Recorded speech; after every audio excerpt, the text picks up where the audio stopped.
નમસ્કાર, ગુજરાત ફર્સ્ટ સાથે હું છું ધ્રુવિશા આપની સાથે સમાચારોની શરૂઆત કરીએ પહલગામ આતંકી હુમલાથી, જેને લઈ સૌથી મોટી અપડેટ મળી રહી છે। આતંકી હુમલામાં 3 ગુજરાતી સહિત 26 લોકોના મોત થયા છે। ભાવનગરના પિતા પુત્રનું આતંકી હુમલામાં મોત થયું। યતેશ પરમાર, સુમિત પરમારનું પહલગામ હુમલામાં મોત થયું છે। તો સુરતના શૈલેષ કલટિયાનું પણ આતંકી હુમલામાં મોત। 2 ગુજરાતી પર્યટક સહિત કુલ 17 લોકો સારવાર હેઠળ છે।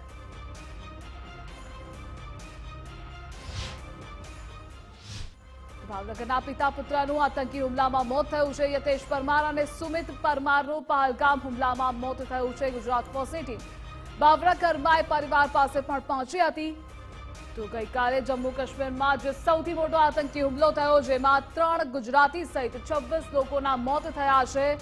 યતેશ પરમાર અને સુમિત પરમારનું પહલગામ હુમલામાં મોત થયું છે। સુરતના શૈલેષ કલટિયાનું પણ આતંકી હુમલામાં મોત, એટલે કે આ 3ના નામ સામે આવ્યા છે જેનું આતંકી હુમલામાં મોત થયું છે। તો 2 ગુજરાતી પર્યટક સહિત 17 લોકો સારવાર હેઠળ પણ છે। ગઈકાલે પુલવામા બાદ સૌથી મોટો આતંકી હુમલો થયો હતો। 370 હત્યા બાદ આ આતંકી હુમલો હતો। જોકે વૈશ્વિક નેતાઓ પણ આ હુમલાને વખોડી રહ્યા છે। ડોનાલ્ડ ટ્રમ્પ સાથે પણ વડાપ્રધાન મોદી દ્વારા વાતચીત કરવામાં આવી હતી। વડાપ્રધાન દિલ્હી ખાતે પહોંચી ગયા છે। બેઠકોનો દોર ચાલી રહ્યો છે અને સતત એક્શનને લઈ મીટિંગ્સ ચાલી રહી છે।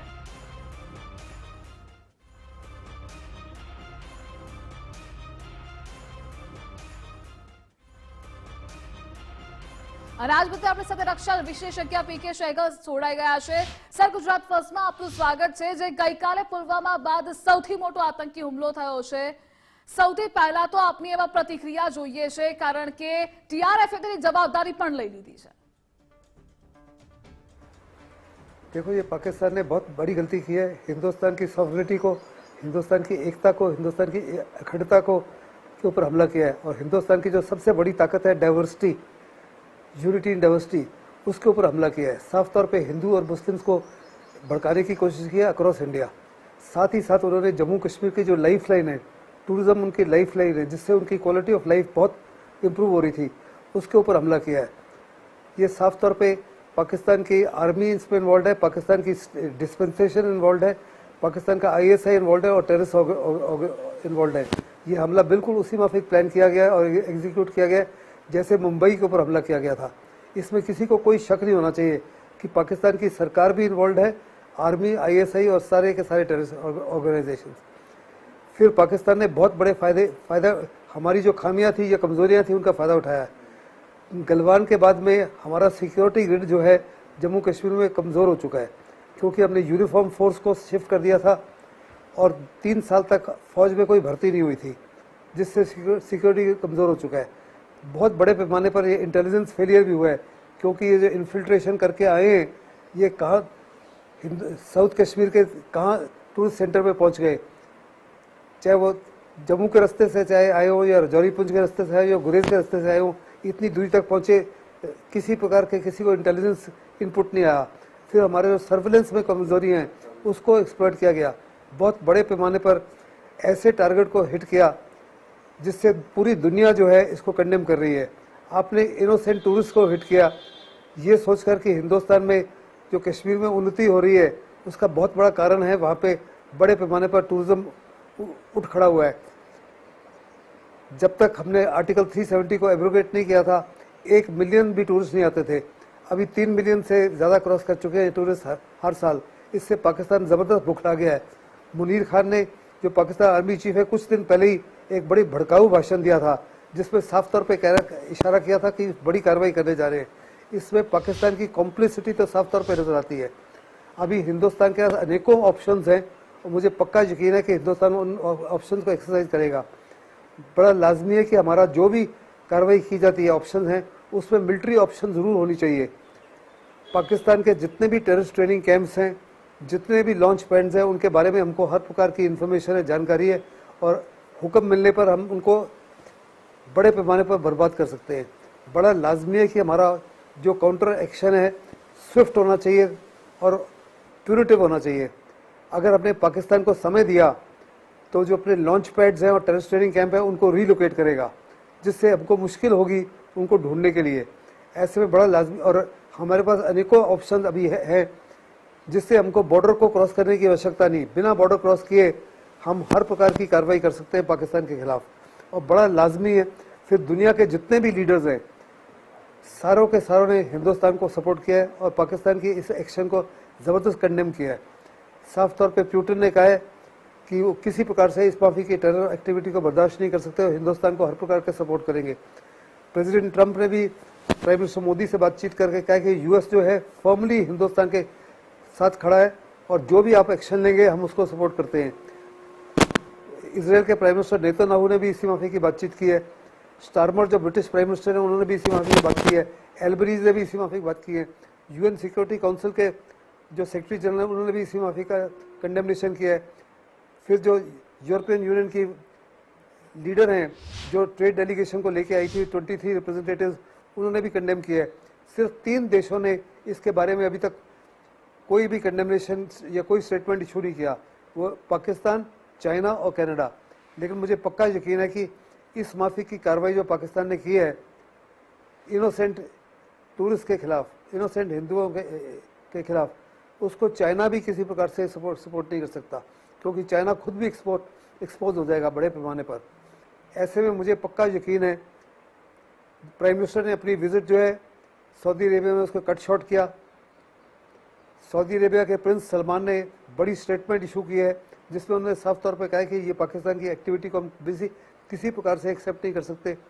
ईरान के खमेनी ने भी बड़े साफ शब्दों में कहा है कि ये टेररिज्म जो है हम किसी प्रकार से बर्दाश्त नहीं कर सकते। एयरपोर्ट के ऊपर ही प्राइम मिनिस्टर को ब्रीफ किया जा रहा है अजीत डोवाल के माध्यम से, एक्सटर्नल अफेयर्स मिनिस्टर के माध्यम से और बाकी एजेंसी के माध्यम से। फिर 11 बजे आज CCS की मीट हो रही है। ये साफ तौर पर दर्शाती है कि हिंदुस्तान कोई बड़ी कार्रवाई करेगा एंड जितनी जल्दी करे उतना ही आवश्यक है।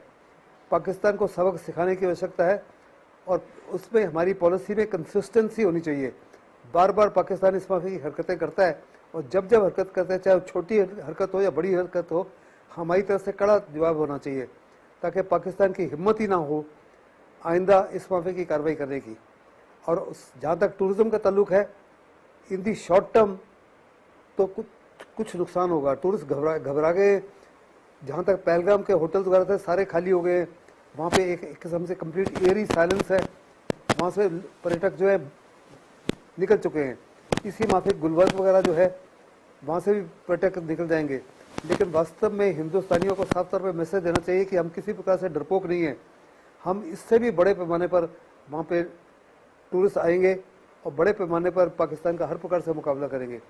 अभी जुलाई के महीने से अमरनाथ यात्रा भी स्टार्ट होने वाली है और बड़ा लाजमी है कि हमको हर प्रकार का सिक्योरिटी ग्रिड को रीएस्टेब्लिश करना है, उसको स्ट्रेंथन करना है, इंटेलिजेंस को स्ट्रेंथन करना है, रिकॉग्निशंस को स्ट्रेंथन करना है और बड़े पैमाने पर जो सर्च एंड रेस्क्यू ऑपरेशन है, क्योंकि पाकिस्तान की मदद करने के लिए इसमें लोकल भी इन्वॉल्व थे, होमग्राउंड वर्कर्स भी इन्वॉल्व थे, उन सबको जल्दी से जल्दी पहचाना जाए और कड़ा से कड़ा एक्शन लिया जाए। और जितने भी परपेट्रेटर्स थे, चाहे वो 3-4 हैं या 6-7 हैं, अलग अलग आंकड़े आ रहे हैं, कोई कहते 3-4 हैं, कोई कहते 5-6, कोई कहते हैं उससे भी ज़्यादा हैं, उन सबको की घेराबंदी करके उनको एलिमिनेट किया जाए और अगर हो सके तो उनको जिंदा पकड़ा जाए। उसको जिंदा जो पकड़ा जाता है वो एक किस्म से इंफॉर्मेशन की खान है और साफ तौर पर पाकिस्तान कितने बड़े पैमाने पर इन्वॉल्व है वो एक्सपोजर मिलेगा। लेकिन हिंदुस्तान को किसी प्रकार से कोई शक नहीं होना चाहिए कि पाकिस्तान बहुत बड़े पैमाने पर इन्वॉल्व है। मुनीर खान की स्टेटमेंट जो 5-6 दिन पहले हुई थी वो साफ तौर पर पाकिस्तान की कॉम्प्लिसिटी को जाहिर करते हैं और सारी दुनिया जो है आज हिंदुस्तान के खिलाफ साथ खड़ी है। कोई भी हिंदुस्तान एक्शन लेगा, चाहे छोटा एक्शन हो या बड़ा एक्शन हो या बहुत बड़ा एक्शन हो, सारी दुनिया हिंदुस्तान को सपोर्ट करेगी इसके लिए। टेररिज्म जो है पूरी दुनिया के लिए सबसे बड़ा खतरा है और पाकिस्तान ने सिद्ध कर दिया है वास्तव में पूरी दुनिया को कि पाकिस्तान आज टेररिज्म का गढ़ भी है और जड़ भी है।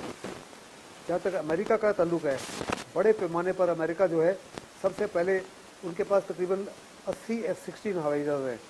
डोनाल्ड ट्रंप ने उनको $300 मिलियन के स्पेयर पार्ट्स देने की पेशकश की थी ताकि उनके F-16 उड़ सके। एकदम से उसको रद्द कर देना चाहिए। दूसरा, पाकिस्तान को हर प्रकार से आइसोलेट करना चाहिए, पॉलिटिकली, इकोनॉमिकली। बड़ी सैंक्शन लेनी चाहिए, पाकिस्तान को दोबारा FATF में डाल देना चाहिए। और बाकी जितने देश हैं, खास करके जितने भी मुस्लिम देश हैं, जितने भी OIC नेशन हैं, आप देखो।